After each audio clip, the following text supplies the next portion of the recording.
Australia, dan itu menjadi pengalaman yang sangat-sangat berharga untuk saya. Oh, I see.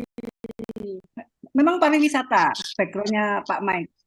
Bukan, saya juga jobbing ya di Australia. Saya mulai di hotel sebagai housekeeping, kemudian saya bekerja di kapal mutiara, di kapal udang. Itu memang jobbing ya, tapi menjadi pengalaman yang luar biasa. Oke. Tapi Pak Mike sudah sangat lancar bahasa Indonesianya, sangat beda sama Bu Sandra. Ya, saya sudah mulai belajar bahasa Indonesia dari tahun 2008 di Jerman, karena saya kuliah jurusan Asian Studies and Management dengan fokus pada Indonesia, dan saya sudah mulai belajar bahasa Indonesia waktu saya kuliah. Oke. Ini katanya Mas Dahana, Mas Ipung sudah hampir 5 tahun ya Pak ya? Apa? Penempatan di Wisma Jerman Surabaya ini. Oh bukan, dia masih baru. Saya ya, 5 tahun di Wisma Jerman. Oke. Dan sebelumnya saya sudah di Jakarta, di Kadin Jerman Indonesia. Oh. Jadi totalnya jadi sekitar 10 tahun sekarang. Oh, makanya. Ya, kalau gitu ini ya, silakan. Ini kita insya Allah tepat waktu, jadi silakan Mbak Haya.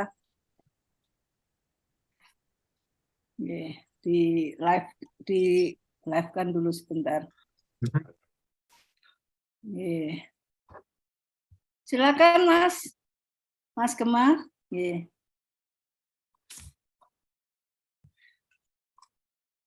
Assalamualaikum warahmatullahi wabarakatuh.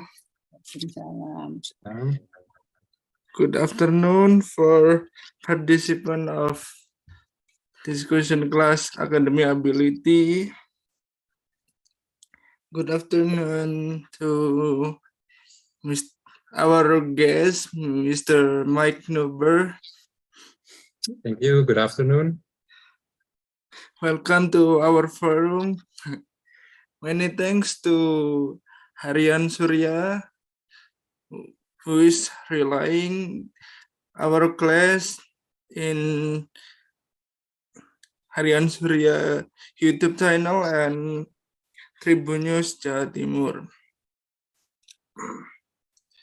For our class today, we will discuss about getting to know about German culture,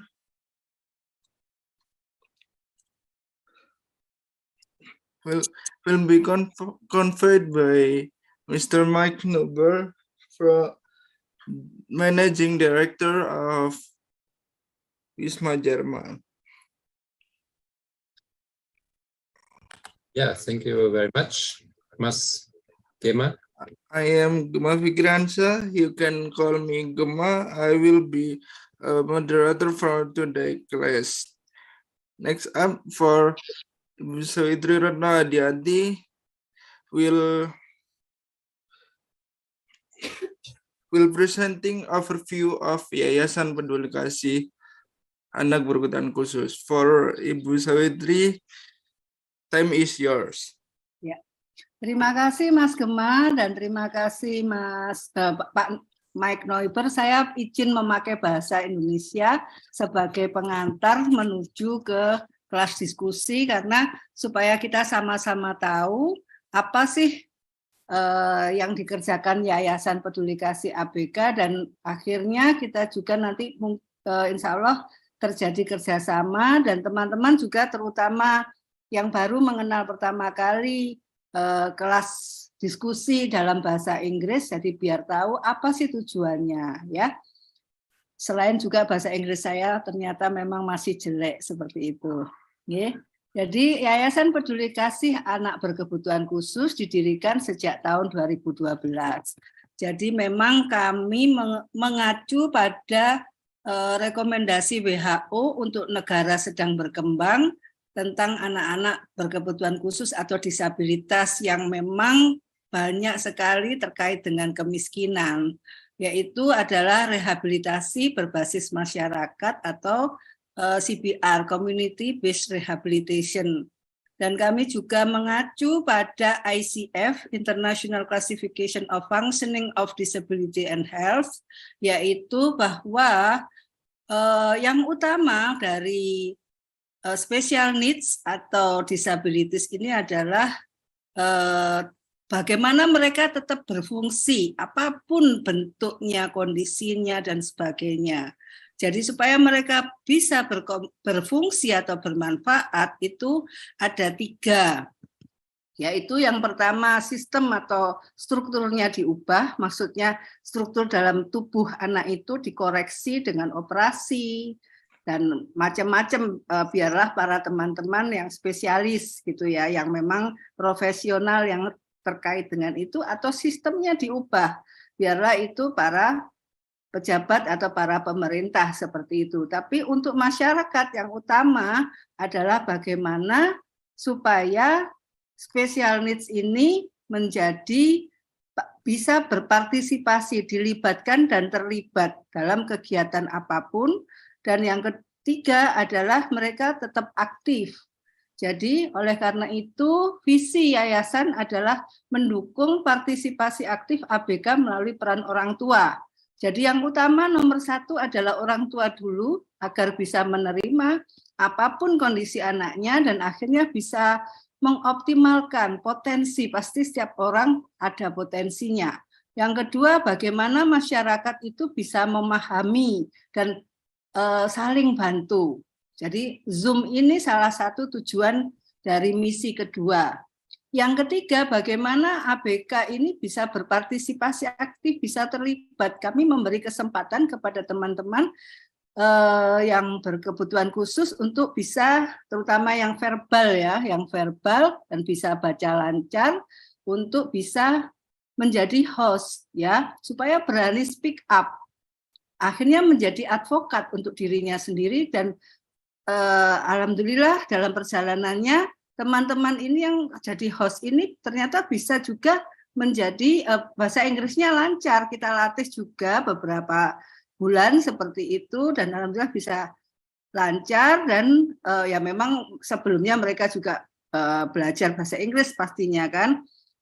Jadi kita juga memberi kesempatan kepada mereka untuk menjadi host atau moderator dengan teman-teman atau narasumber yang ya paling tidak native speaker lah, tapi yang bisa bahasa Indonesia. Jadi supaya kalau ada macet ya, tapi ini bisa dibantu gitu ya. Tapi ini kan menjadi pengalaman yang berharga buat mereka. Dan karena banyak sekali sekarang ini informasi beasiswa untuk teman-teman jalur khusus disabilitas.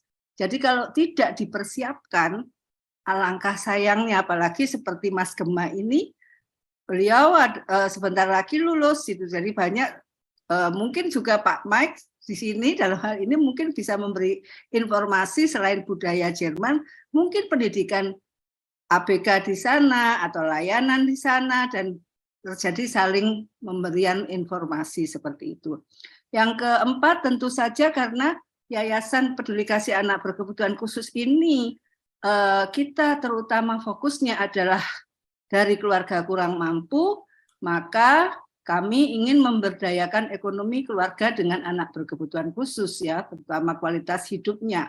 Jadi ini banyak sekali yang sudah kami lakukan 11 tahun ini, baik di dalam, maksudnya kita menerima ABK atau kita juga membuat lingkungan yang ramah ABK. Lanjut.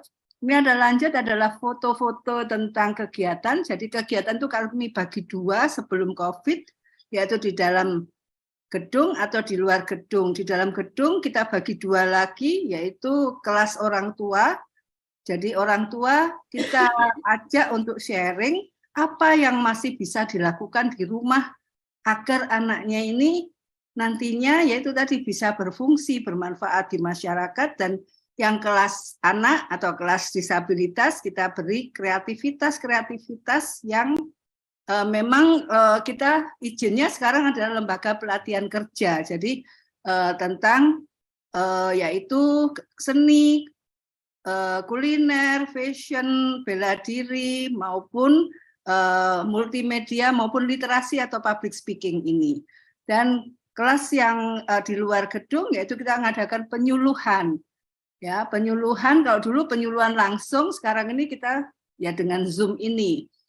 Ya, dan juga kita kerjasama dengan banyak pihak karena bekerja di special need atau disabilitas nggak bisa kerja sendiri, termasuk juga dengan media tadi sebagai amplifier, ya, dan juga dengan hotel maupun tempat-tempat yang strategis untuk bisa mendisplay karya-karya ABK ini. Ya, lanjut.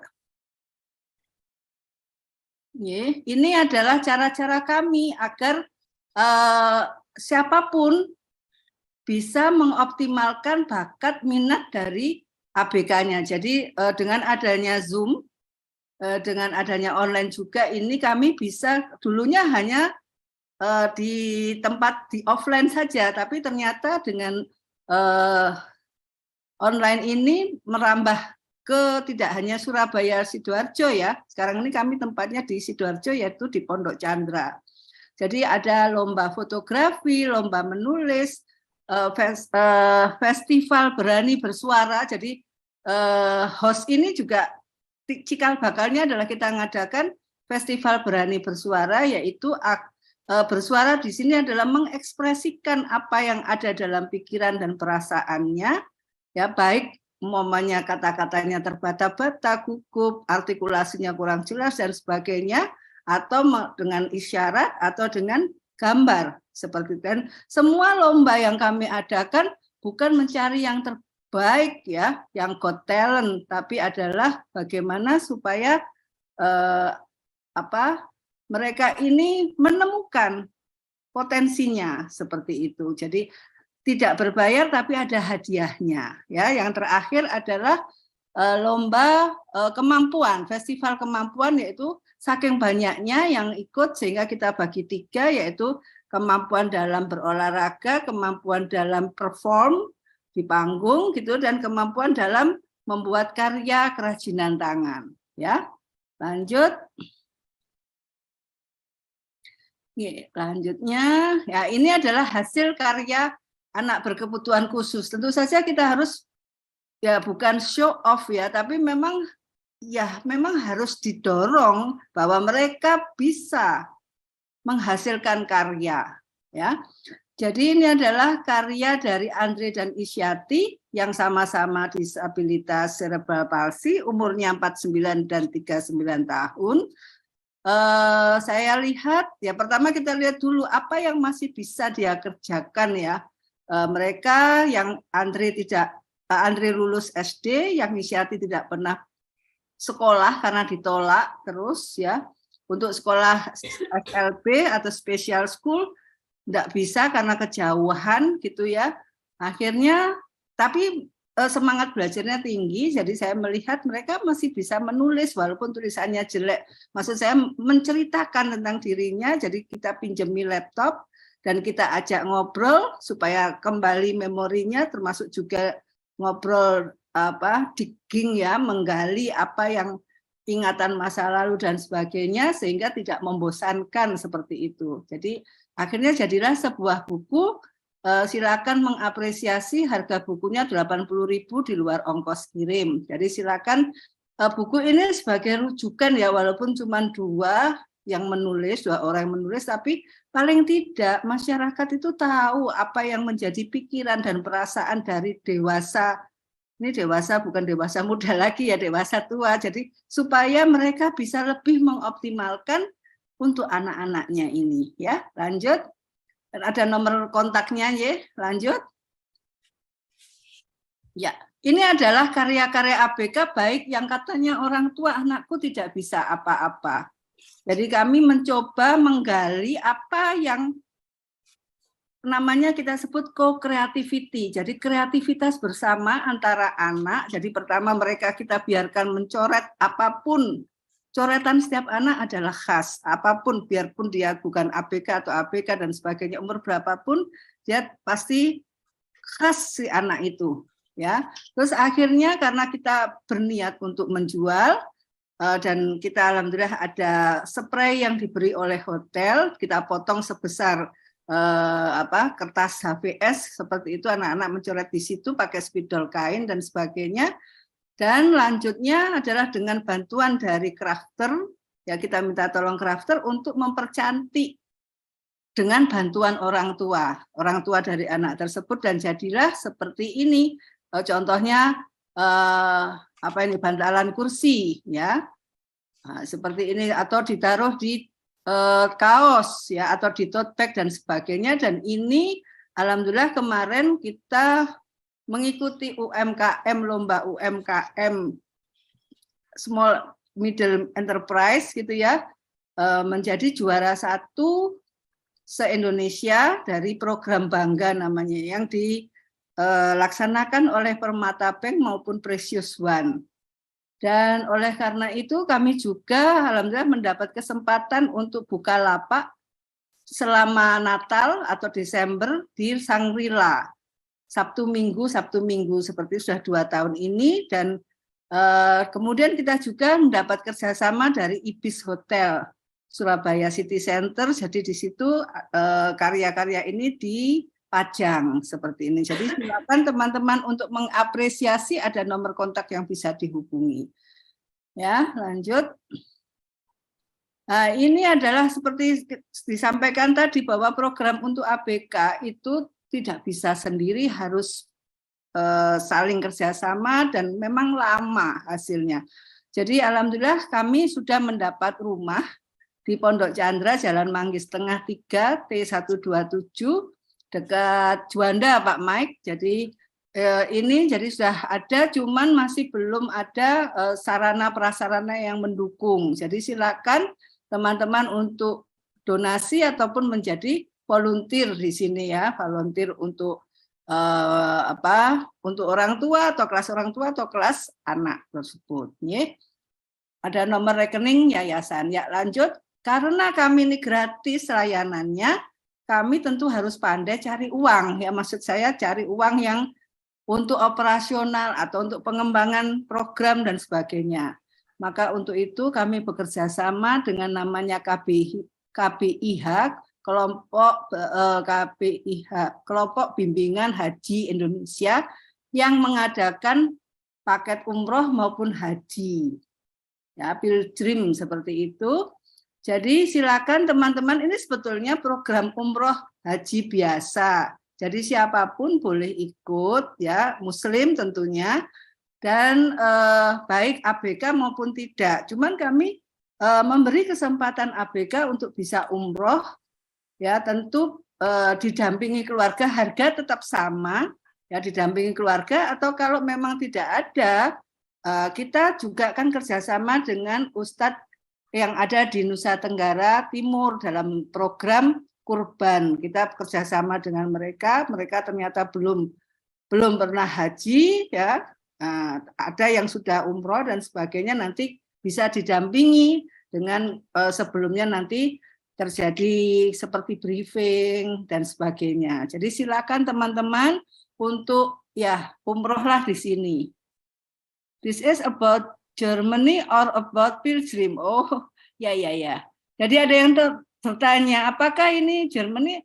Ini memang kami memberi informasi, bagaimanapun kan yayasan juga perlu bekerja sama dengan banyak pihak. Ini hanya sekedar informasi apa yang dilakukan oleh yayasan untuk bisa sustained, ya, walaupun gratis. Seperti itu, Mbak. Nih, Mbak siapa ini ya? Tadi namanya Mbak Mita. Ya, terima kasih. Ini masih bahasa Indonesia, Mbak, ya, daripada saya ngomongnya belepotan. Lanjut, jadi ada program-program, silakan teman-teman menseksamai. Lanjut, Mbak. Jadi bisa dilihat di IG @YPedulikasiABK, ya. Ya, lanjut. Oke, ya. Dan di sini kita mengadakan kita memang untuk tim, ya, kita membutuhkan tim terutama untuk staff sales marketing untuk produk-produk yayasan. Memang berat supaya bisa hidup, ya, bisa sustained. Jadi yayasan membutuhkan, silakan teman-teman yang merasa cocok untuk kualifikasi dan tanggung jawab, silakan membuat CV ya dengan menghubungi narahubung ini ya, silakan. Oke, lanjut. Ini ada open recruitment untuk volunteer ya, volunteer yang remote ya, terutama content writer artikel maupun content writer sosial media. Tapi kami juga membuka kesempatan juga untuk yang bisa mendampingi ABK, jadi yang offline silakan. Oke, it is ada pertanyaan. It is still introduction. Please be patient. Oke, terima kasih Mbak Fiorananda. Oke, ya. Ini memang ini Mbak Mita bertanya, apakah ini webinar kerja atau sekolah? Jadi rasanya bukan salah join, Mbak. Kita memang memberi informasi pada keluarga-keluarga dengan ABK atau siapapun tentang kerja maupun sekolah, terutama di Jerman saat ini, karena informasinya saat ini tentang Jerman. Jadi ini adalah maksud saya channel YouTube Peduli Kasih ABK, yaitu yang berisi Zoom yang kita buat sekarang ini dengan kerjasama dan juga di replay oleh Harian Surya maupun Tribun Jatim. Jadi saya cuma introduction saja. Lanjut Mas Gema, silakan. Terima kasih Pak Mike juga. Ya, terima kasih. Alright, thank you, Bu Sawitri. I want to remind you, if you have a question, you write it down in the chat box or using raise hand. Okay. Before I start the discussion, I will introduce to Mr. Mike. Good afternoon, Mr. Mike. How are you feeling today? Yes, good afternoon, Mas Gema. I'm fine. Thank you very much for this invitation. Okay. Before we continue to the discussion, Mr. Mike will present about the Germany and its culture. For Mr. Mike, time is yours. Thank you. I will start sharing my screen. Please kindly let me know when you can see my screen, so I will start. First of all, thank you very much, Ibu Sawitri, Mas Gema, for organizing this event today and for inviting me to be a speaker and to introduce you to Germany and German culture. I hope you can see my screen already. Yes, I can see your screen. Okay. Okay. Then, before we can talk about Germany, we first have to get there. I'm just struggling a little bit here.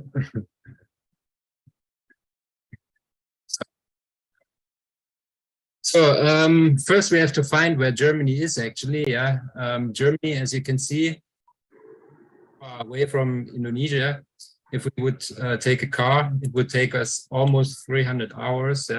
Fortunately, we do not have to take a car. We can fly. And the flight time from Indonesia to Germany is about 14-15 hours. With one stopover usually. And then we will finally, at some point, arrive in Germany. So then, welcome to Germany. As you can see, Germany is located in the middle of Europe, like right at the heart, especially of Western Europe.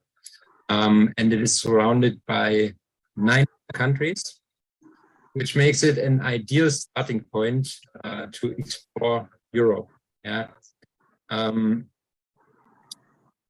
The German language is the second most used language in the European Union after English, and it is spoken in,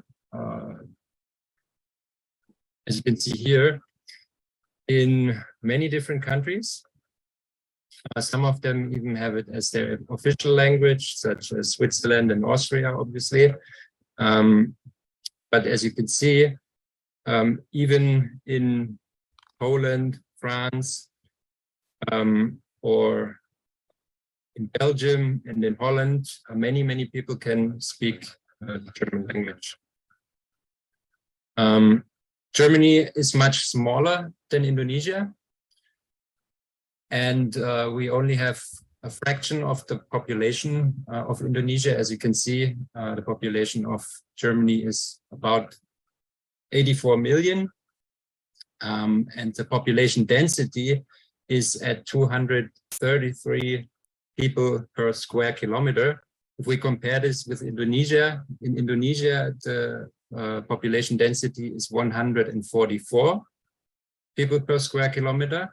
So the population density in Germany is higher on a national level. But when we look at Java in particular, Java has one of the highest population densities in the world with 1,100 people per square kilometer. Yeah. So you might get an idea how Germany looks. Germany is a democracy since 1949 and is a parliamentary federal republic with 16 federal states. And those federal states have some kind of autonomy in several fields, such as education, where I will talk about it a little bit later in more detail. Germany itself is highly diverse, actually, and offers landscapes and cityscapes. As you can see here, Germany doesn't have many large cities, yeah, compared to Indonesia. Indonesia has many large cities with a population of more than 500,000 people, whereas in Germany we have only 14 cities with a population of more than 500,000 and only 4 cities with a population of more than 1 million people. So we have a lot of small cities and villages, actually. But one particularity about Germany is that the living conditions are more or less the same anywhere in Germany. Yeah. So when we look, for example, at Indonesia, when you are in a village, you might not have access to a cinema, you might not have access to a shopping mall or to different kind of services like health services, good quality health services. In Germany, there is a law, or basically that is part of the constitution, of the Grundgesetz, that the living conditions have to be equal or equivalent everywhere in Germany. So that means when you live in a village, nearby there has to be a smaller city which has all necessary services and institutions that are required to be considered equivalent standard of living. So yeah, Germany has 4 seasons: spring, summer, autumn, winter. Yeah. Currently, it is winter in Germany. It is cold, about 3 to 6 degrees at the moment, I think, but no snow. Yeah, winter starts, the meteorological winter starts in early December and then goes for 3 months. And then spring starts in March, again for 3 months. Summer starts in September and winter again in December. So as you can see, spring means everything is blooming, everything is waking up. Yeah, the flora and fauna, yeah, the animals and the plants, they are waking up, growing, everything becomes fresh and green. It's a very nice time to be in Germany, actually. Also, summer, during summer, of course, it's more hot. As you can see from the pictures of the oak tree in the middle, yeah, the grass gets more dry, and the tree gets more full, yeah.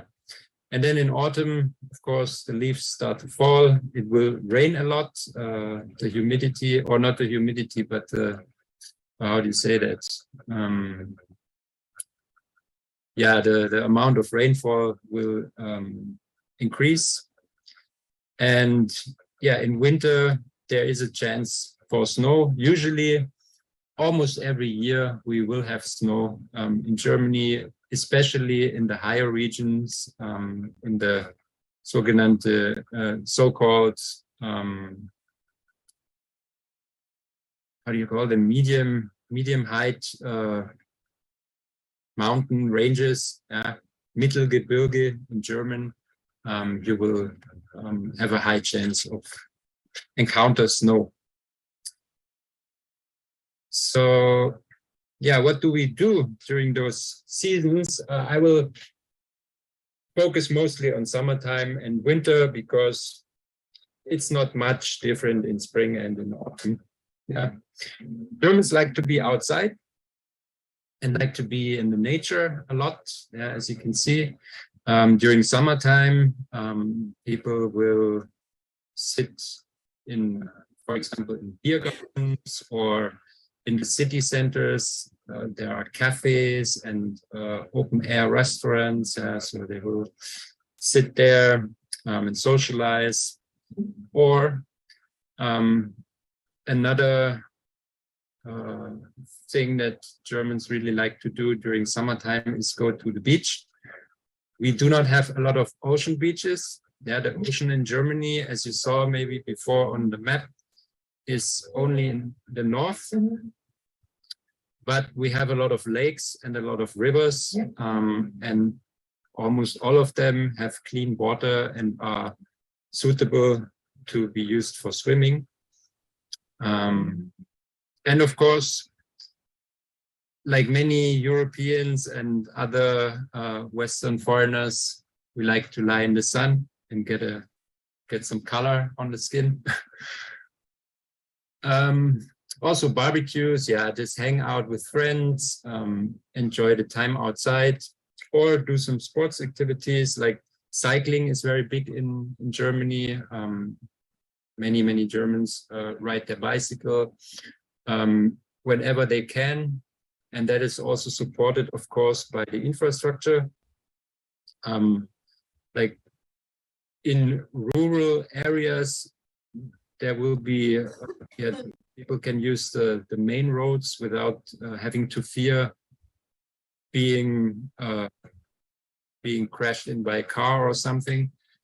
And in the cities, usually there are special lanes for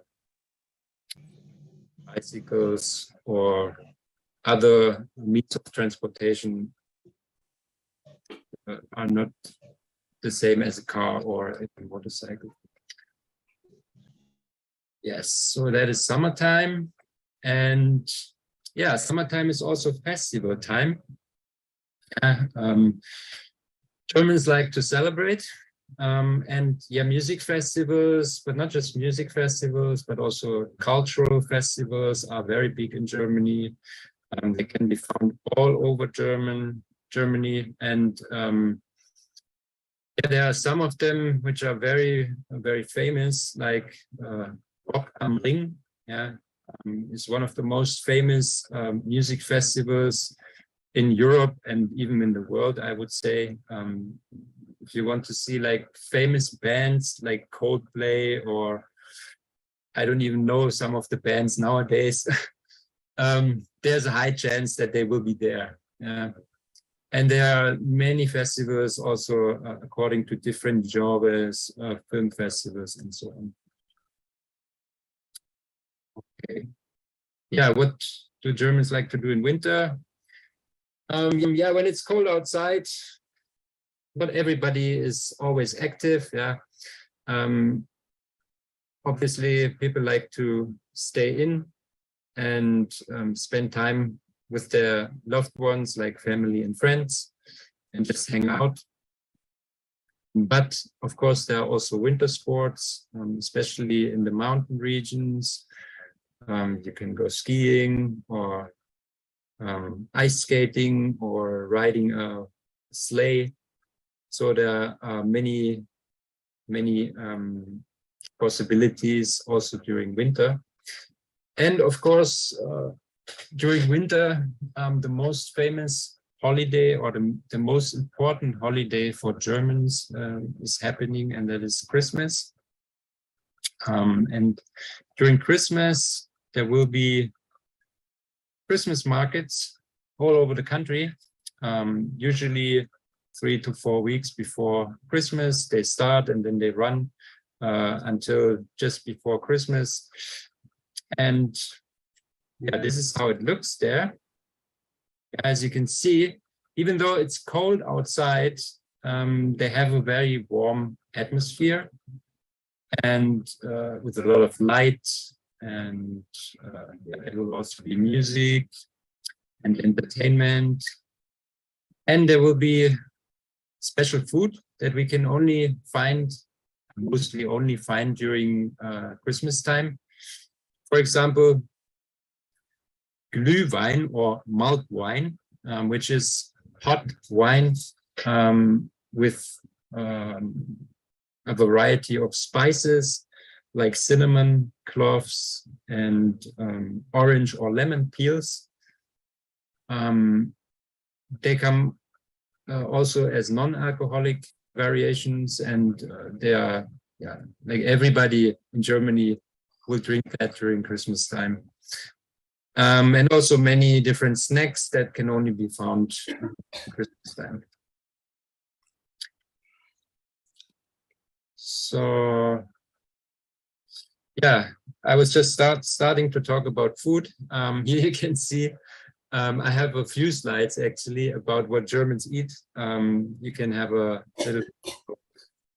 image, what you can find there when you're there. Like bread is very big in Germany, obviously.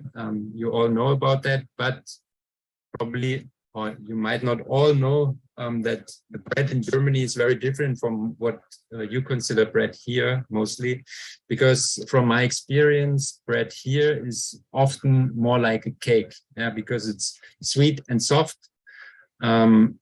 Whereas, as you can see, the bread in Germany is mostly dark, crunchy, uses a lot of like, how do you say that, seeds and other additions that make it more tasty. I know we can also find bread like that here, but it's very difficult. It's not like when we go to a regular bakery, it's usually they don't have those kind of breads. And two other things which are very big in Germany is obviously sausages. You can see that. There is a large variety of sausages available in Germany. We can buy them as whole sausages, like in the upper right corner, or we can buy them as cold cut, which is usually eaten together with bread. And the other one staple for Germans is cheese. It's the same. There is a large variety of cheeses. Of course, they do not all come from Germany. There are some cheeses from France and from Holland and from Switzerland and from Belgium and from other countries. But in general, cheese is definitely part of the diet for Germans. It will also be eaten like in slices, like the sausages on the left side you can see, or just cut pieces, or we cook with cheese. It's some food that is very, very common. Here again, more sausages, as you can see. These are some very typical German dishes. They originate from certain regions, but they can be found all over Germany. Like the top on the left is Nürnberger Bratwürste.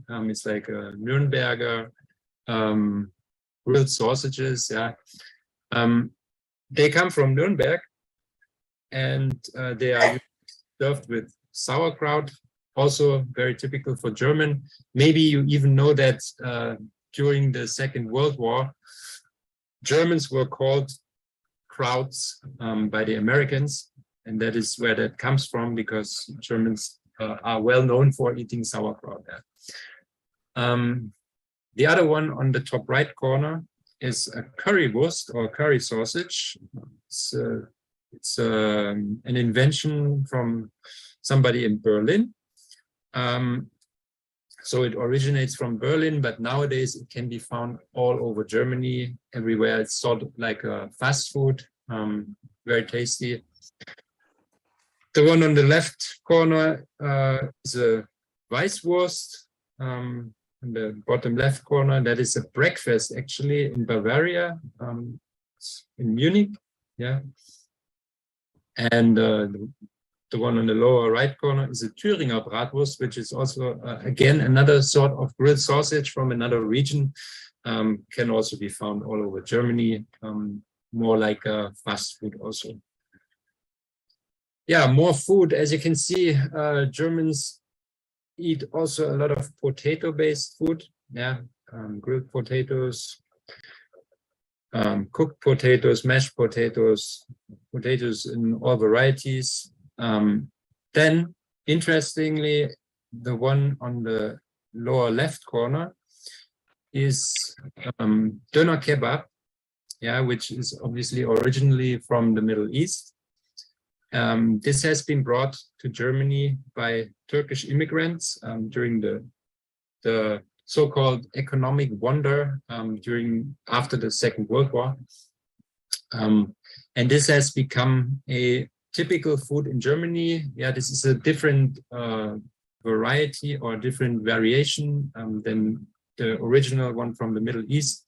Uses a lot of vegetables and can be found all over Germany. And I also know that Indonesians who go to Germany, they will definitely love the doner kebab there.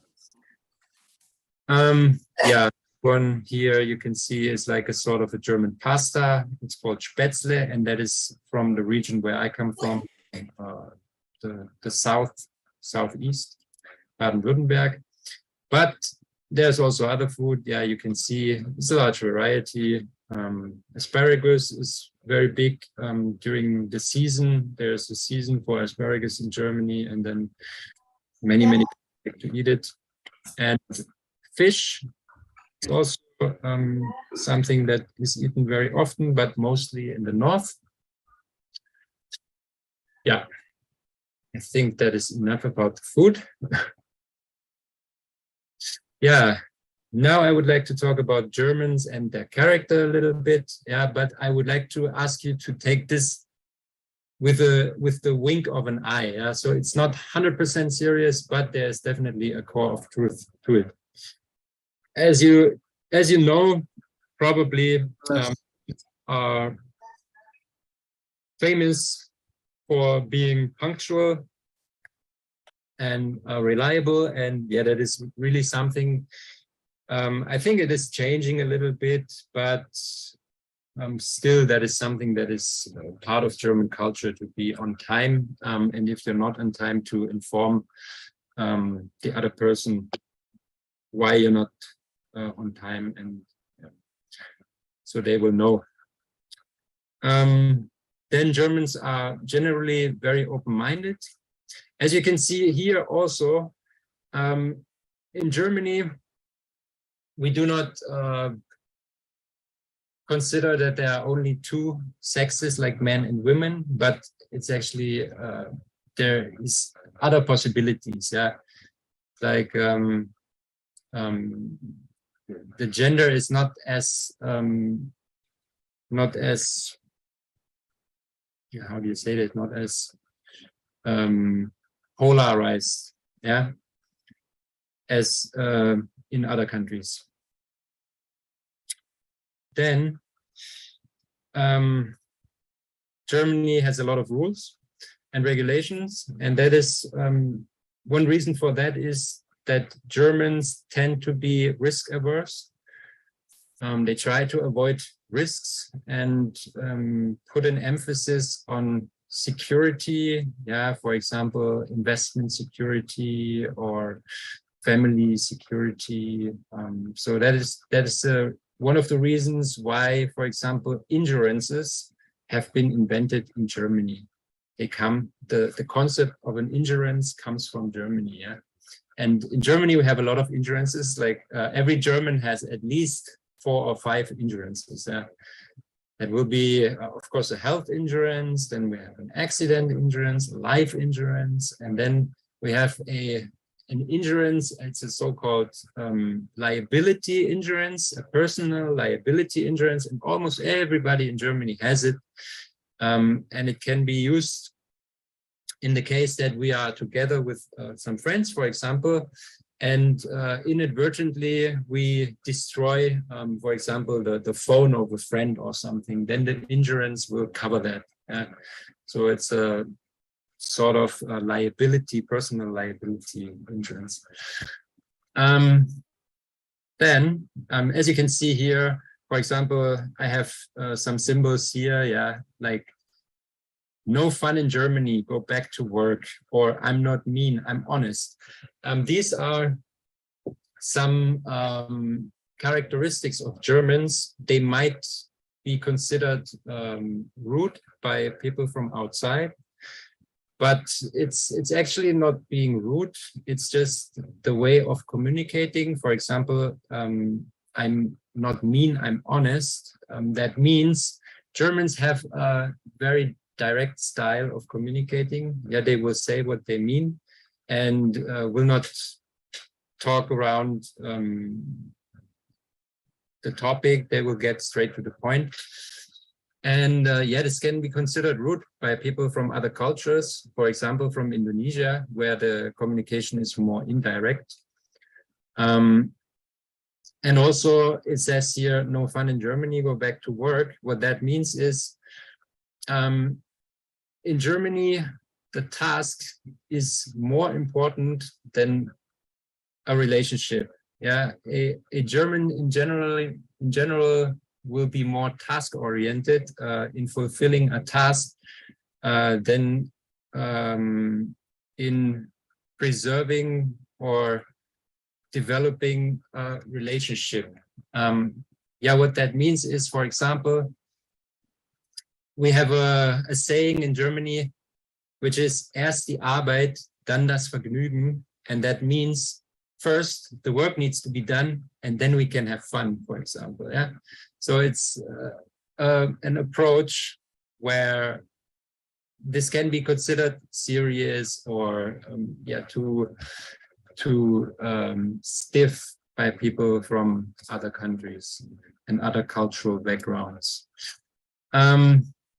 Yeah, Germans also have a tendency to complain because we have high standards of living, and when we are in surroundings where, for example, those kind of standards cannot be fulfilled, there's a tendency to complain, yeah, to be unhappy. But that is also something that is somehow rooted in the German culture, to be not always satisfied, yeah, to be a little bit dissatisfied. And I think that is also a motor for Germans to drive the society, yeah, to drive development. Because when you're not happy, when you're not satisfied, that means you need to do something, you need to improve something. And so that is some kind of character trait of Germans. Yeah. Then you probably have heard of the word Wanderlust, maybe. because that is also a word which I see in Indonesia frequently, especially in Bali, but also in other tourist places. It means the joy of traveling. Yeah, Germans like to travel, and up to a few years ago, Germans regularly were world champions in traveling. That means the amount of Germans traveling the world was the highest for any country in the world. Yeah. Nowadays, it's the Chinese, because they have a much larger population. I'm not entirely sure Germany sits in which place right now, but in general, Germans like to travel a lot. And there's also one fun fact about Germans. As you can see, there's this picture of a guy wearing socks with sandals. Yeah, that is something, especially people from outside of Germany will think about Germans like that. Yeah. And there's a high chance when you are in Bali or in any other tourist place and you see a foreigner wearing sandals and socks like this, it might be a German. Okay, so this is a little bit about German characteristics. Now, yeah, as you can see here, what is typical for Germany from our perspective? We have a very much developed waste separation and waste management system in Germany. Yeah. Of course, you collect also waste in different bins, but not as much as we do in Germany. In Germany, every household has different bins, yeah, where we put the trash separately, like general trash, and then paper, plastics, and bio trash. But also above that, there are also collection points for other kind of waste, like as you can see here in the upper right corner, glass will be collected according to the color, and on the lower screen, and you can see the cans. Yeah, they are also being collected. Some of them in a container, just like the glass containers, but some of them will also be collected at stores and will be exchanged for a deposit. As the same with the bottles, as you can see on the upper screen end. Yeah. Usually when we buy something to drink in a plastic or glass bottle, we will have to pay a deposit. And then we can bring back the bottle or a can, for example, back to the store, or not just to the store where we bought it, but to almost every other store. So it makes it easy. Yeah. And then we will get our deposit back. Yeah, Go Green is very big in Germany. Yeah, renewable energy is, yeah, I think Germany is one of the leading renewable energy countries in the world, especially in solar power and bioenergy. When you are in Germany, you will see a lot of rooftop solar energy systems on private houses. Yeah. But also when you are in a more rural area, you will also see a lot of biogas plants. And more important is also wind energy. It's becoming more and more important. Germany is developing wind energy, especially in the North Sea. Offshore wind energy, which is supposed to substitute nuclear energy. And yeah, some of you might know that Germany will switch off its last nuclear plants next year, and then the energy supply will come from gas and mostly renewable energy. Okay, I was talking about gender before. Gender mainstreaming is also something that is very common and important in Germany. To treat men and women and other genders all the same. This is also mirrored in our language. As you can see, here on the top left corner, in Germany we have female or feminine and masculine words. Almost every noun has a masculine and a feminine form. But in order to not discriminate nowadays, as part of gender mainstreaming, we have to use them all at the same time. So even if we, when we talk about a particular group, like for example, teachers, in English we say the teachers, and we know it's feminine and male, or female and male teachers, But in German, nowadays we use substitute words, or we have to use the feminine and the masculine word in order not to discriminate. So it's very important. These are some things that you probably also know. Germany is famous for the Autobahn, the famous highway, where you can, in certain spots, you can actually drive your car without any speed limit.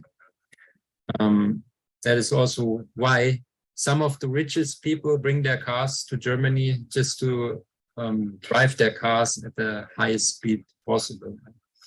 So that is, it's infrastructure in Germany.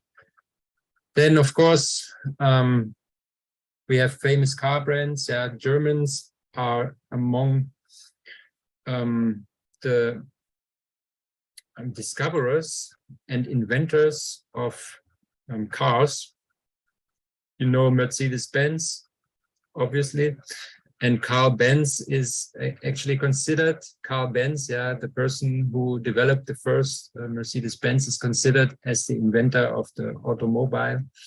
And then the Otto engine, maybe you heard of that as well. It's the Otto motor. And the diesel is also, it's the name of a German, Rudolf Diesel, who invented the diesel engine.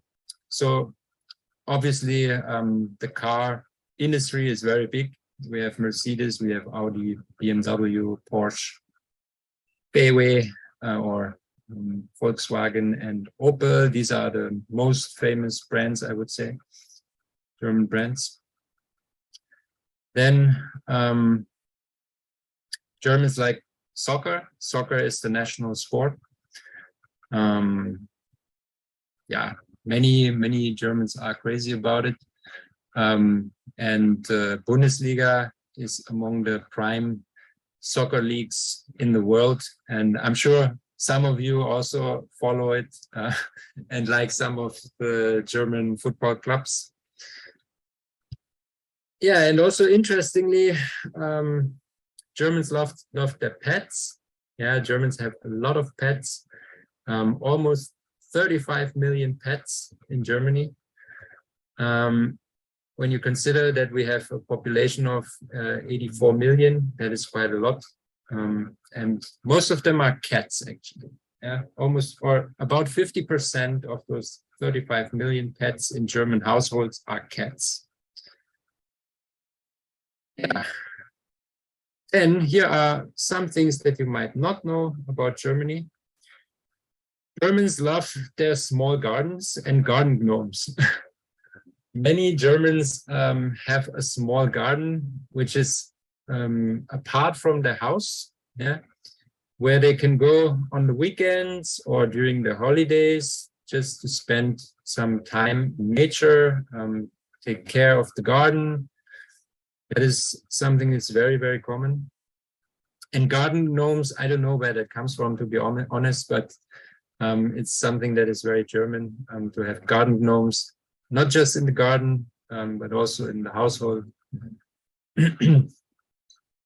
Cuckoo clocks are also something which can be considered very German, yeah, but actually they only originate from one area in Germany, from the Schwarzwald. But I'm sure you have seen them.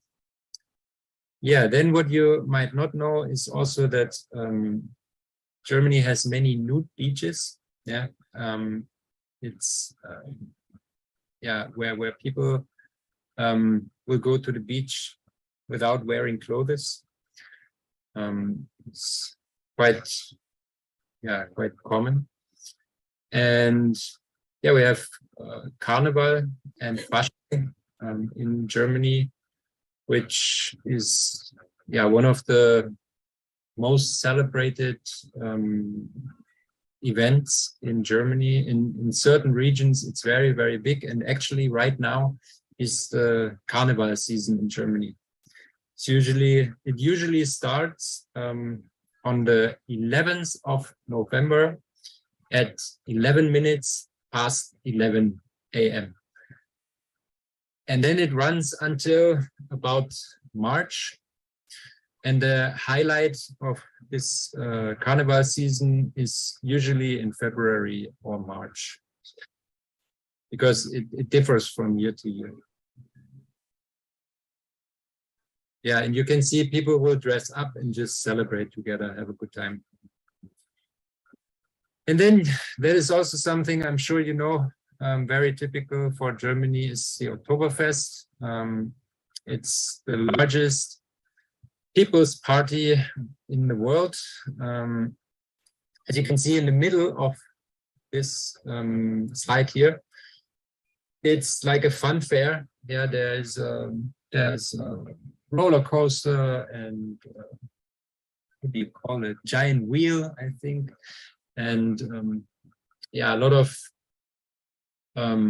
celebration going on. The men will wear those typical leather pants from Bavaria, as you can see on the picture on the upper screen end. And the women will wear traditional dresses called Dirndl, and people will drink a lot of beer. The beer is being served in those big mugs, like 1 liter mugs. And as you probably know, Germany has a large variety of beers. Here in Indonesia, there are not that many different kind of beers. In Germany, we have thousands, because many small villages or small cities, they have their own brewery.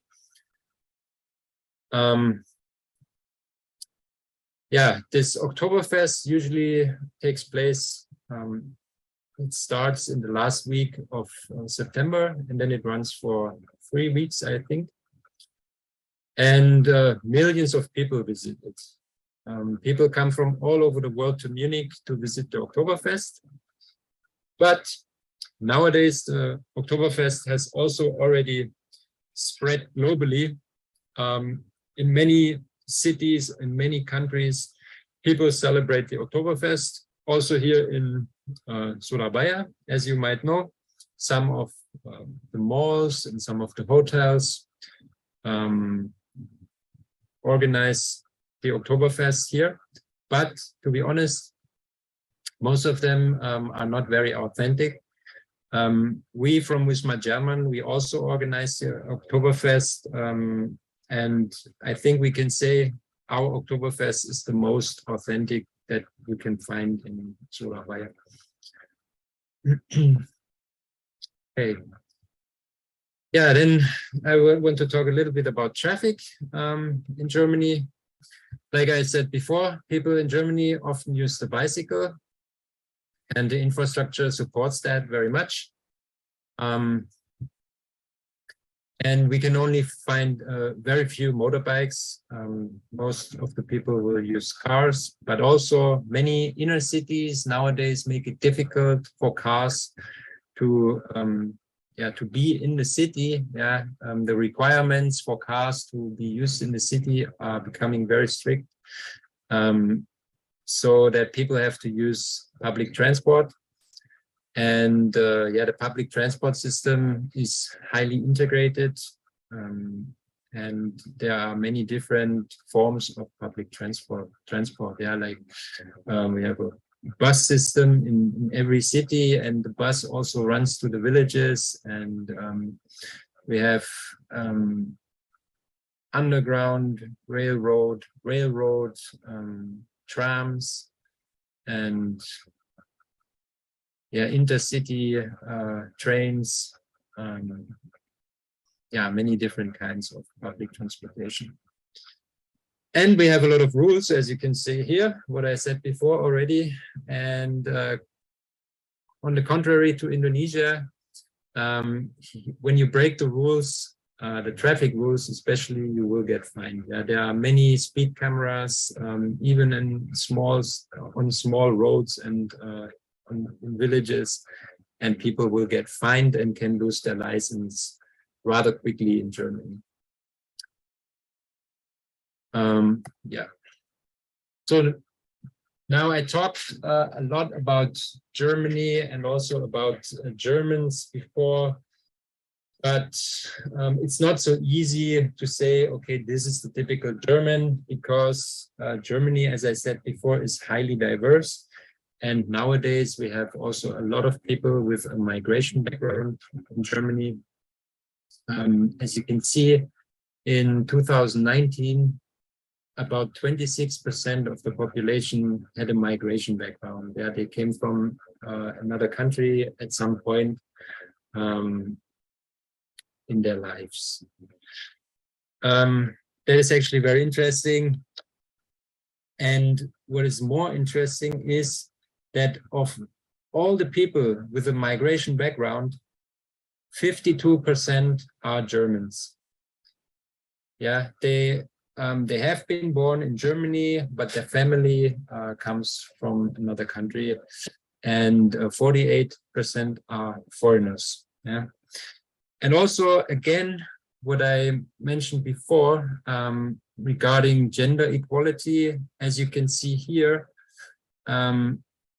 in the German parliament, we have a lot of women. 256 members of parliament are women, and 2 of them are transgender. So in this regard, Germany is very open-minded and welcoming.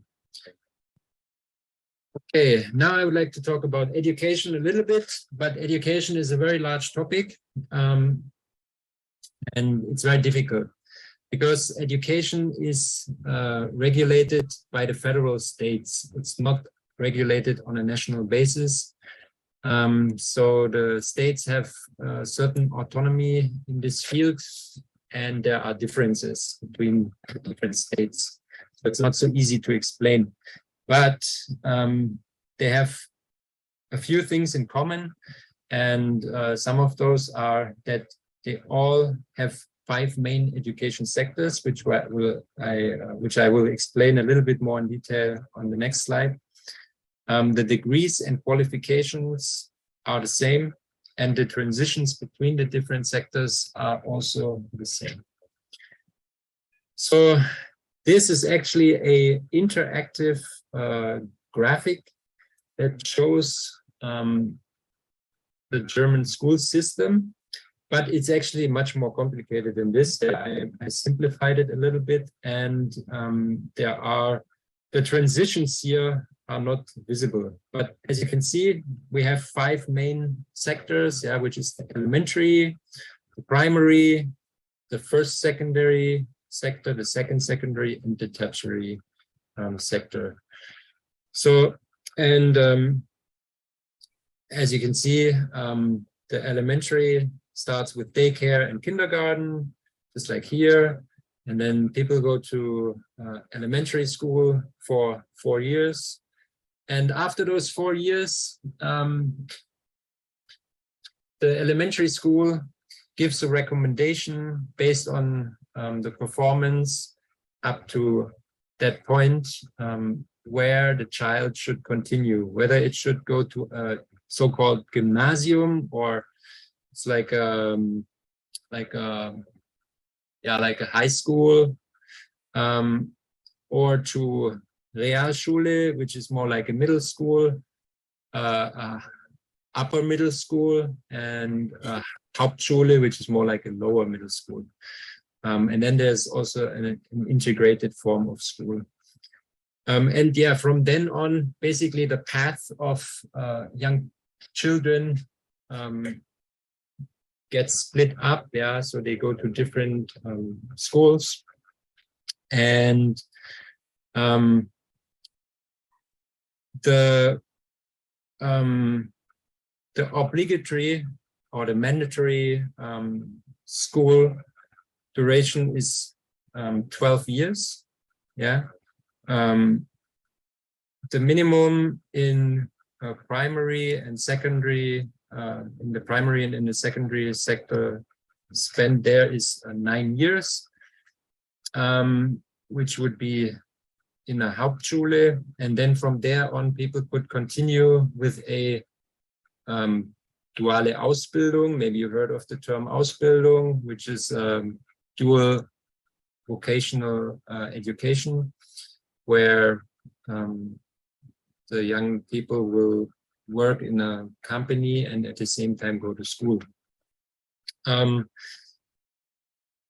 But it is not that when, as a child, you get like recommended, you have to go to lower middle school, for example. It doesn't mean that you will be stuck there. Yeah, you have many fold opportunities from lower middle school to make it to a university. Yeah, by visiting like a pre-university school where you can obtain the qualification to go to study. But the main streams, I would say the main streams of education would be people go to school and then afterwards they either go directly into an Ausbildung, like this vocational education, or they continue to go to study. Studying can be done at a university or at a university of applied sciences. The difference here is that a university is more theoretically and more research oriented, whereas a university of applied sciences is more practically oriented. And because we are talking about special needs today, I would like to also point out a little bit about this, but I have to say I'm not an expert. Yeah, so I did some research, but I'm not an expert here. Yeah, up to now, it was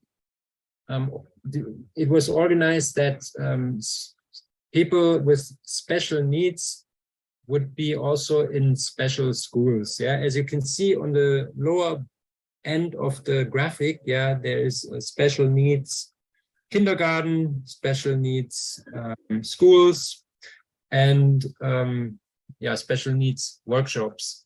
This is how the system worked until now, or until a few years ago. But nowadays, based on the ratification of the United Nations Convention on the Rights of Persons with Disabilities, the education system for people with disabilities strives to be more inclusive. That means that education for people with disabilities should not be apart from the regular education system. So that means people with disabilities would go to normal schools, would go to the university just like everybody else. And this is a change that is happening right now. it is still in the works, it's still in development, but there have been already important steps have been taken, and there are already people with disabilities learning together with people without disabilities. That is based, as I said, on the United Nations Convention on the Rights of Persons with Disabilities, but also because equality and equal rights are very important in the German society. We actually have a law that guarantees the same kind of treatment for everybody. Despite differences in appearance, like in skin color, age, religion, or whatever the case. And the goal is to fully integrate people with disabilities in the regular education system, which is obviously a challenge, because of course people with disabilities often have special needs and need special support, and that's the challenge, to integrate that with the normal education system, with the regular education system. But the same, what I said before about the mandatory school education, is applicable also for people with disabilities.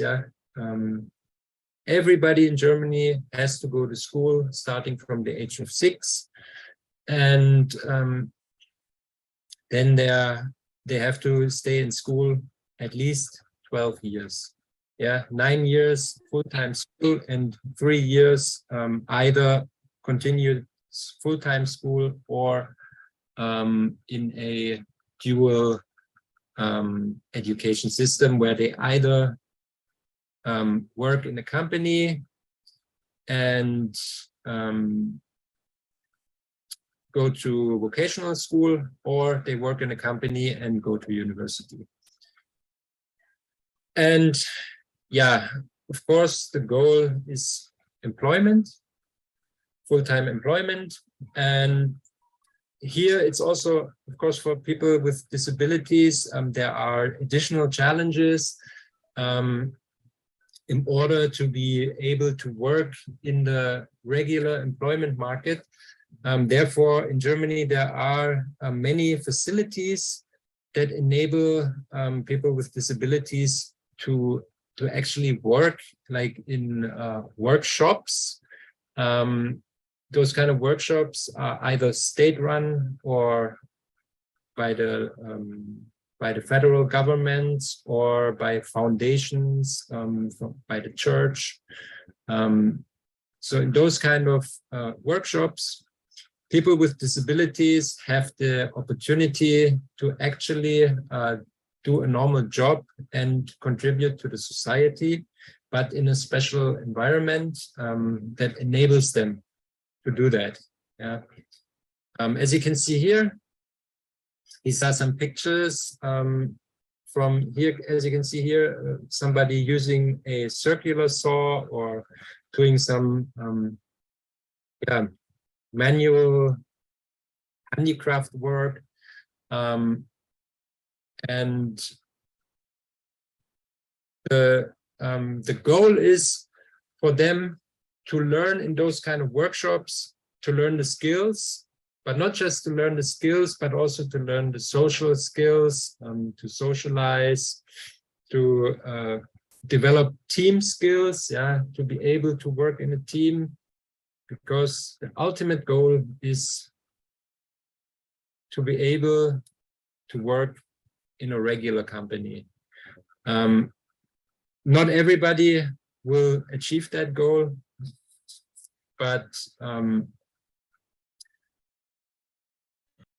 there are possibilities to achieve it.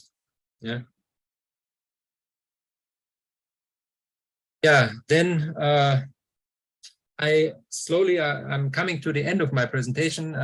Maybe you also have a lot of questions.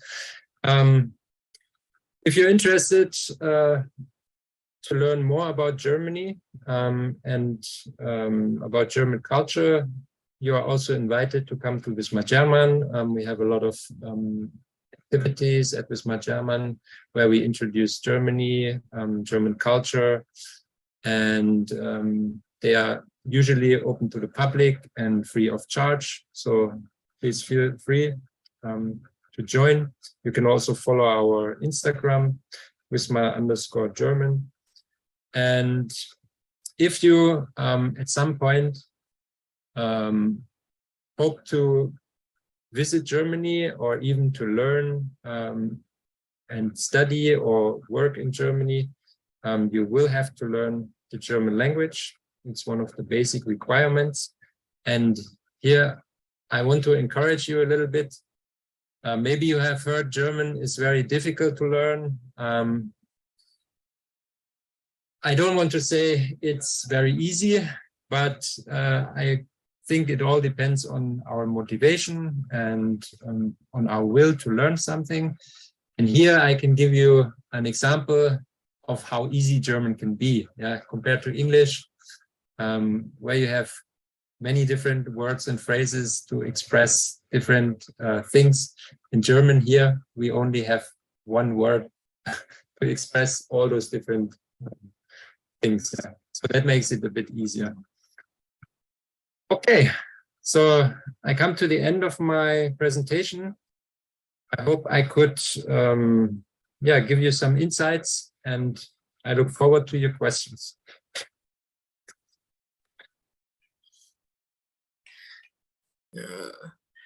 Thank you for your presentation, Mr. Mike.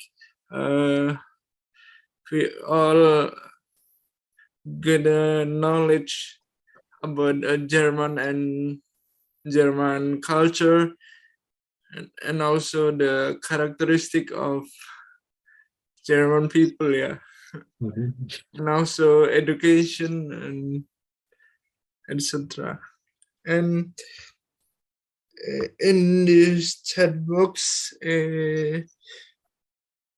there are some questions. I will read.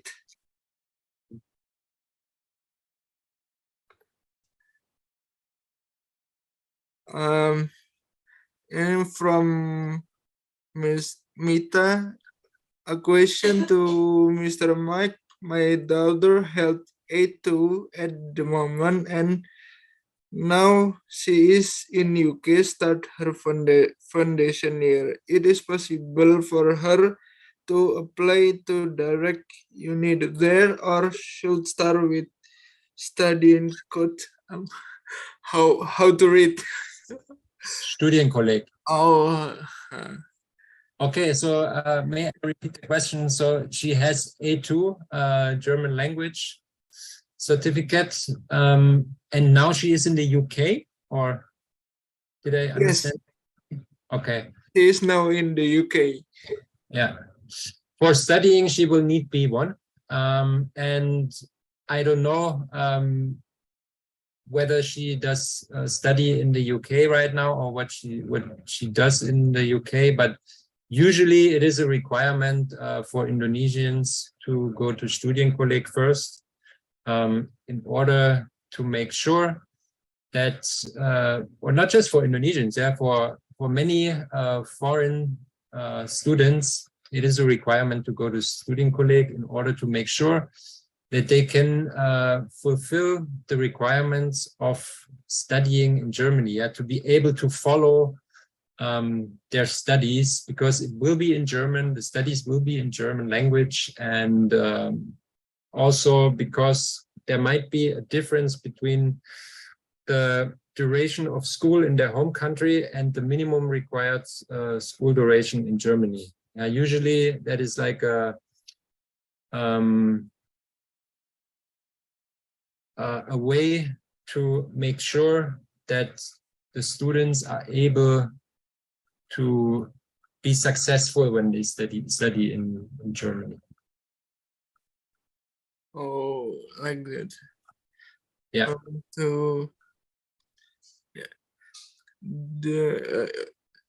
his raised hand from Daniel Subriyadi. From Mr. Daniel, you can ask the question.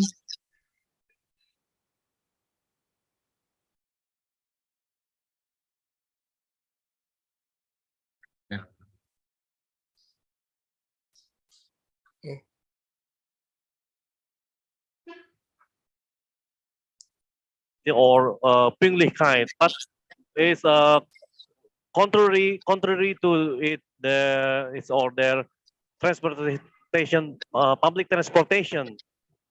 Okay, but the second is why did the German government launch the Gastarbeiter policy in 1960s? And my last question is, would you like to show me the picture of the sauerkraut? Das ist alles von mir. Danke. Okay. Yeah, I can go back to the, thank you very much, Padania. I can go back to the picture of the sauerkraut.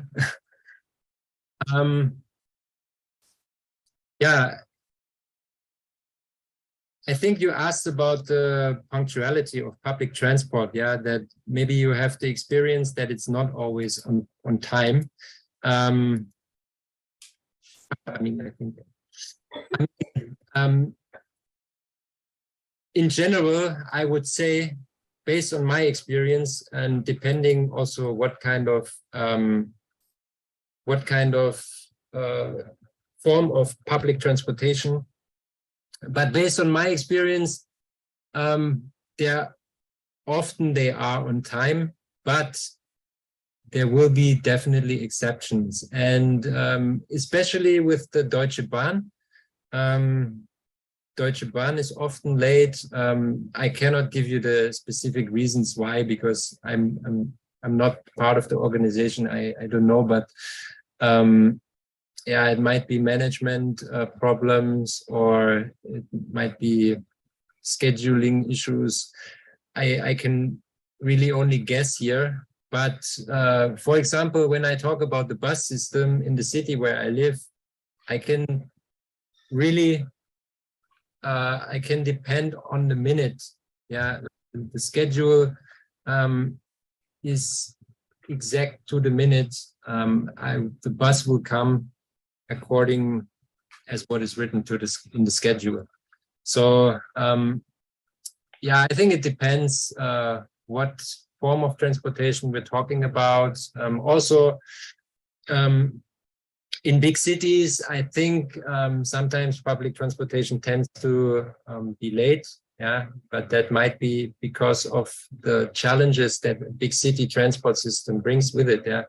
But when like I said, we find those public transportation systems all over the world, all over Germany, in different environments, and usually I think it's very reliable. Okay, your second question was, I think, about the Gastarbeiter, why Germany enacted the Gastarbeiter policy. Well, I think that was because after the war, Germany did not have enough men, not enough male people to support the economy. And in total, like the German population was decimated, but because of the Cold War between the Eastern and the Western Bloc, Germany needed to be developed quickly, fast, in order to be able to be a bulwark, to be a strong country on the border of the Cold War. That was important, and that's why also the economic development in Germany was supported by the Western Alliance. And that is why Gastarbeiter or guest workers were brought in from Italy, Greece, and Turkey mainly, to support the development of the German economy. I think. Yeah, and the sauerkraut, as you can see, here's the picture of the sauerkraut together with the Nürnberger Bratwurst. Did I answer all your questions, Daniel? Ja, alles klar. Alles klar, Okay. Herr Neumann. Danke. Okay. Dankeschön. Ja, bitteschön. Okay. Shall we answer some of the questions in the chat? Yes, in the chat box, there are many questions about what prohibition that should not do when we are in Germany, from Mujahidin Badri. Or what we should not do when we are in Germany?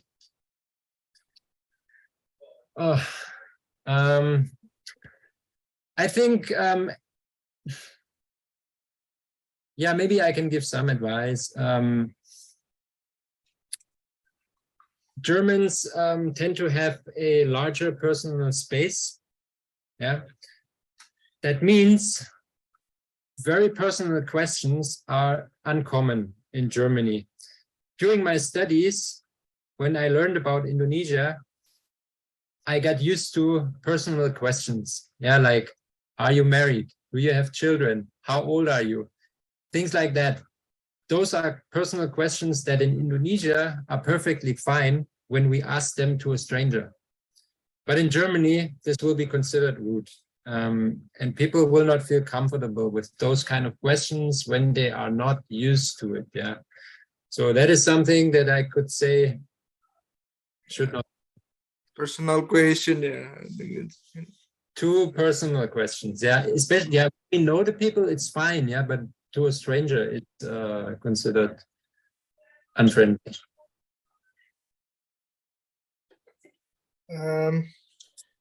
I have a question about reading interest, yeah. Because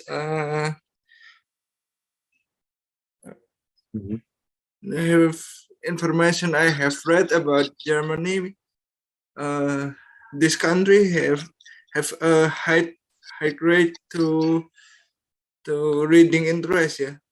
Yeah. And contrary to Indonesia, according to the survey held by bisa, Indonesia is a country with a low literacy rate.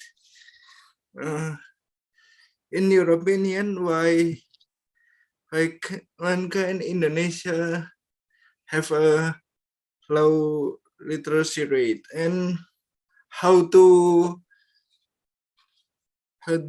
make Indonesian people love to reading like in German? Yeah, that's a very interesting question. I can only give you my opinion, yeah, because I think there are no right or wrong answers here. Based on my opinion, why Germany has strong interest, or Germans have a strong interest in reading, I think that is something that is based on history. Yeah, because Germany is also known as the country of poets and thinkers or philosophers. Yeah. So I think that is something that is embedded already in German history and German culture. And based on my own experience and also what I know from friends, our parents are avid readers. Yeah, they read a lot. And when I was a child, I was introduced to reading very early, and I discovered it for myself. Because when you start reading, it is a way of using your own creativity to create a world. Yeah, like the world in the book you create by yourself, because you do not have it as a movie or as a picture, but it's in written words, and you have to create the image of that by yourself. And the second part is, I think, the education system in Germany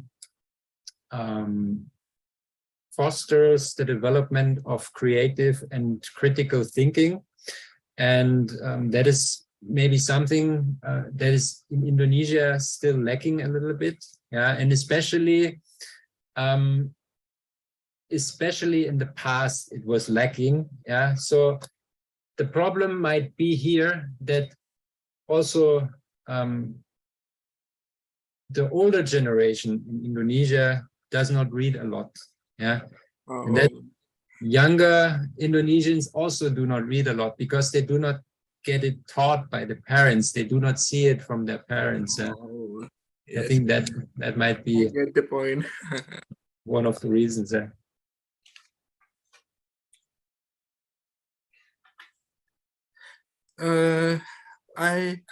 I wanna ask you a question about this. The time is running out today. Would you to expand the time or stop yeah, it's fine. the presentation? Okay. No, Stop it's fine. the presentation and discussion now. From my side, if there are still questions and still interest, I'm happy to answer the questions. Oh, okay, okay. I just have to turn on the light quickly. 1 minute, because it's getting dark right now here.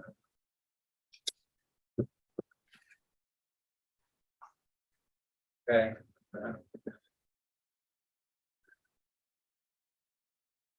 Okay. Okay. I have a question about, in your opinion, what Indonesian culture you like most? What I like the most about Indonesia is, I would say, the openness of Indonesians. That is actually also something a bit different from Germans. Germans are open-minded and welcoming when you get to know them. But when you are on the street and you don't know people, people will be walking like this. Yeah, and they will only care for themselves mostly.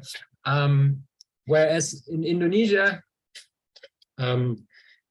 it is easy to get to know people because people are very welcoming and very open to,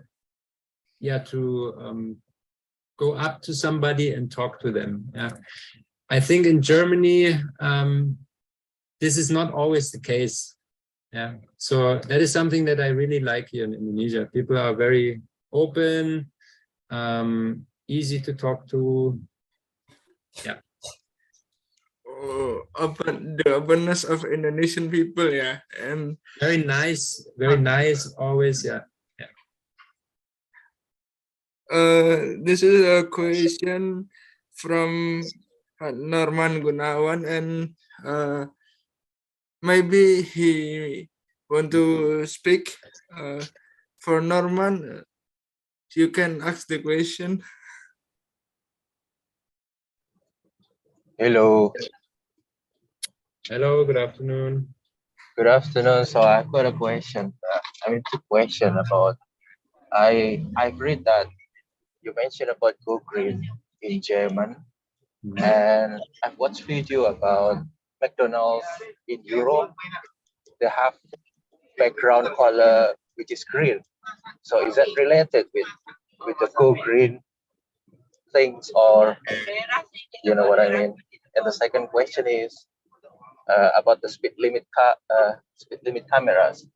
So I'm wondering what's the purpose to have maybe a car which have a good speed. You can speed up in the street, and you cannot drive it in a high speed.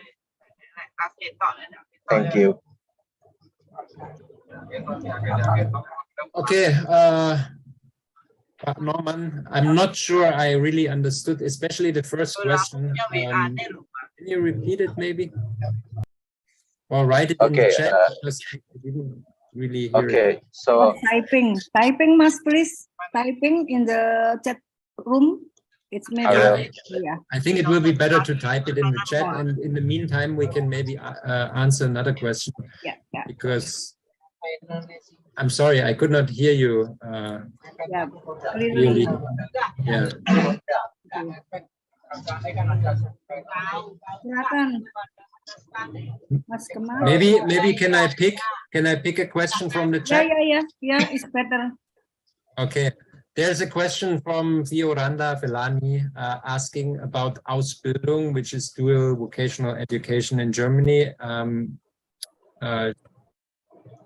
He or she, I think she, says she's 25 and whether she can do an Ausbildung in Germany.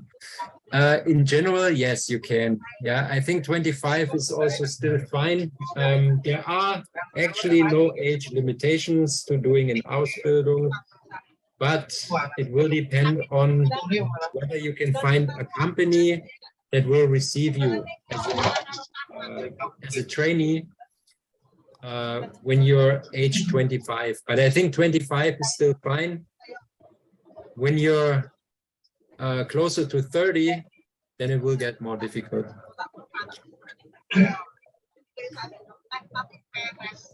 I watched the video. This is a question from Yunus. Would you mind to tell us about the energy crisis that happened in Germany? Maybe about the effect of the crisis. Okay. Well, to be honest, I'm not 100% sure about the effect because I live in Indonesia. But what I heard from my family and what I read from newspapers is that the effect so far has not been as bad as expected. Yeah, because it was expected that Germany will run out of gas.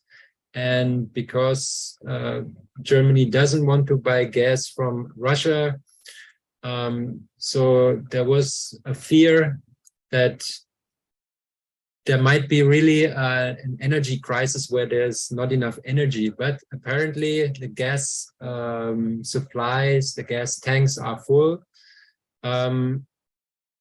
And Germany, I think, has found other sources for gas supply, but nevertheless, the energy crisis has led to price increases for fuel and also for basically everything, for daily needs products, for everything has risen in price. And the government has provided a one-time financial support for Germans in order to compensate for the higher energy bill that Germans will face this winter. But like I said, the energy crisis effect is not as bad as expected. So, yeah. That's as far as I know, yeah. The effect of energy crisis is not bad enough, yeah. Yeah, it's bad enough, as bad as feared, actually, because the fear was that really, like in the 70s, you might know in the 70s, there was the oil crisis, where there really was no electricity for several, I think, weeks, for several hours a day in Germany. And that had a very significant effect on the economy, obviously. And this is not the case this time. Okay. Okay. Is the second question from Norman Gunawan? Yeah. The second question is, what's the purpose to have high-speed car if there has plenty of speed limit cameras? Yeah, of course. The purpose is for car lovers to be able to drive their car as fast as possible. And in Germany, they can do that in certain stretches of the Autobahn. And also, the recommended speed limit, the recommended speed on the Autobahn is 130, as I think, 130. which is already quite fast. In many stretches, you can go faster than that.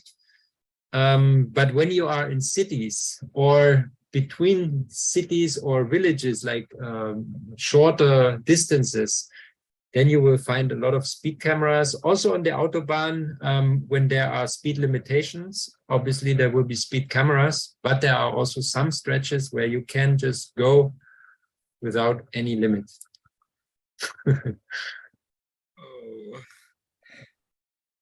Thank you for the question and answer. Yeah, you're welcome. And the first question about McDonald's, I really do not have an idea. That might be because of they go green, or I really don't know why they use a green background in McDonald's. Yeah. There's another interesting question. Maybe I'm allowed to answer that. When we study in Germany, do we have to master another language besides German and English? No, you don't. German is the most important, especially when you study a bachelor's program. Then in almost all cases, you will need German B1 level or B2.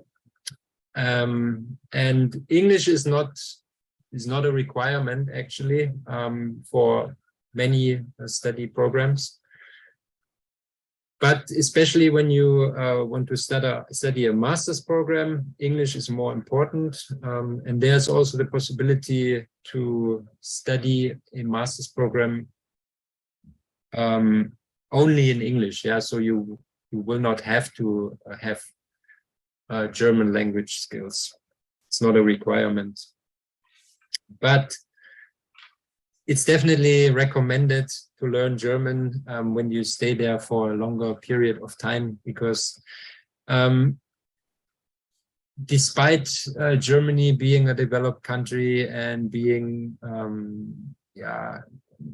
having a good education system and all that, many Germans do not speak English, especially the older ones. People in shops, they might not be able to speak English. So it's not be able to speak English. Sorry? Yes, most German people is not be able to speak English. Now, I don't want to say most. Yeah, I mean, many young people nowadays speak English very well, actually, but especially like in the cities. But when you go out of the cities, and for people who aim to do a vocational education like Ausbildung, there is a high chance that they will end up working in a more rural area or in a smaller city, not in a large city, and okay. might not be able to speak English very well. Okay. We come to the end of the session. I so very sorry if I had a mistake during the presentation and the discussion. Thank you for the participants and also for the Mr. Mike for the presentation and the discussion. Thank you. And also I will read the next agenda for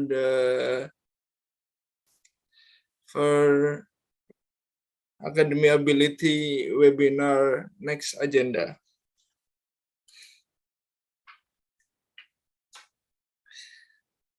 Okay, the schedule is in 22nd February in Wednesday. The theme is inspirasi dewasa berkebutuhan khusus kuliah di luar negeri. In Sunday, to the 26th of February 2023, the theme is berdamai dengan gagal, berjuang dengan konsisten. if you interested enough about the topic, you can follow the next agenda of the webinar Akademiabiliti. And also for those who want to watch again today's webinar, you can watch in the YouTube channel of Yayasan Peduli Kasih ABK or Harian Surya and Tribun News Jawa Timur. Yeah.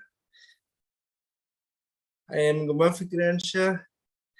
I will say thank you very much for your attendance and Assalamualaikum warahmatullahi wabarakatuh. Waalaikumsalam. Terima kasih Pak Mike, terima kasih Mas Gema dan semua. Monggo matur suwun. Thank you very much, Bu Savitri and Mas Gema. I would also like to thank everybody who was here today for your questions and for your interest. Yeah. And also, if you want to learn more about education in Germany, we will have an online study fair on the 5th of March. Go to our Instagram and can register for that. It's free of charge, open to the public. There you can find information about Ausbildung and studying in Germany. Okay. Thank you very much. Thank you very much. Thank you. Have a good evening.